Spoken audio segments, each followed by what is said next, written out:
18 වසරක බිඳවැටීම් මැදේසිය කුළුඳුල් IPL කිරුළ ලබා ගැනීමට royal Challengers බැංගලූරු කණ්ඩායම පසුගියදා රාත්‍රියේදී සමත් වූ අතර ඒ RCB කණ්ඩායමටත් රසික ප්‍රජාවටත් අතිශය සතුටුදායී සැමරුම් රාත්‍රියක් වුණා. එදින කිසිවෙකුත් සිතුවේ නෑ පසුදින මේ ජයග්‍රාහී සතුරු පෙරහැරවල් ලෝක ක්‍රිකට් ඉතිහාසයේ අඳුරුතුම දිනයක අවමගුල් පෙරහැරක් වේ කියා.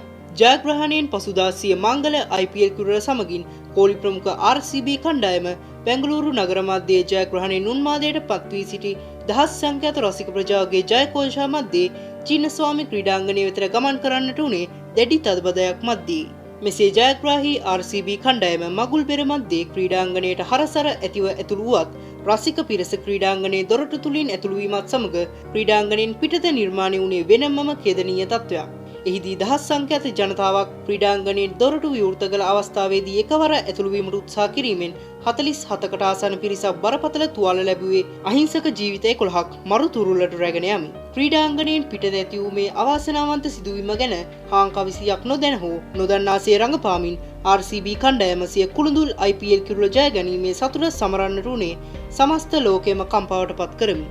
මේ සිදුවීමෙන් දැඩි කම්පනයකට පත් වුණු හිටපු ඉන්දිය ක්‍රීඩක මදන්ලාල් RCB ඉහළ කළමනාකාරීත්වයට චෝදනා කරමින් මේ සියලු ජීවිත හානිවලට හේතුව RCB දුර්වල සැලසුම්කරණය සහ කළමනාකරණය බව පවසමින් ඔහු කියා සිටියේ මේ අවාසනාවන්ත සිදුවීමෙන් මියගිය පුද්ගලින්ගේ ඥාතීන් විසින් රොයල් චැලෙන්ජර්ස් බැංගලූරු කණ්ඩායමට සහ ප්‍රාන්ත රජයට එරෙහිව කෝටි 100ක් ඉල්ලා නඩු පැවරිය යුතු බවයි.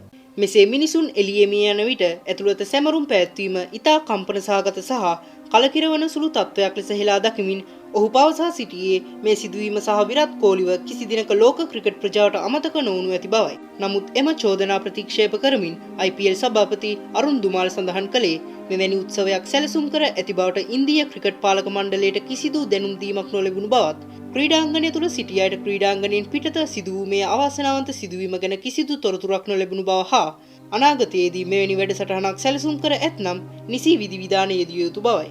එසේම ඉන්දිය සමාජ ක්‍රියාකාරියෙකු වන එච්.එම්. වෙන්කටේෂ් නැමැත්තෙකු විසින් කබ්බන්පාර් පොලිස් ස්ථානයට මෙම සිදුවීම සම්බන්ධයෙන් චෝදනා කරමින් විරාත් කෝලිට දෙරෙහිව පැමිණිල්ලක් ගොනු කර තිබෙනවා. ඔහු පවසන අන්දමට විරාත් කෝලි විසින් ඉන්දිය ප්‍රීමියර් ලීග් තරඟාවලිය හරහා සූදුව ප්‍රවර්ධනය කර ඇති බවට හා රොයල් චැලෙන්ජර්ස් බැංගලූරු කණ්ඩායමේ ජයග්‍රහණය සැමරීම සඳහා පැවති උත්සවයේ සංවිධායකයින්ටද අනුබල දී ඇති බවට ඔහු මෙම පැමිණිල්ල මගින් චෝදනා එල්ල කරනවා. ඊට ප්‍රතිචාර ලෙසින් ඉන්දිය පොලිසිය සඳහන් කර ඇත්තේ මෙම පැමිණිල්ල සිදුවීමට අදාළ විමර්ශනයේ කොටසක් ලෙස සලකා බලන බවයි. ඒ අනුව මේ වන විට RCB කණ්ඩායමේ නිලධාරියෙකු සහ වැඩසටහන් කළමනාකරුවන් තිදෙනෙකු ඇතුළු පුද්ගලයන් සිව් දෙනෙකු අත්අඩංගුවටගෙන අධිකරණයට ඉදිරිපත් කර තිබෙනවා.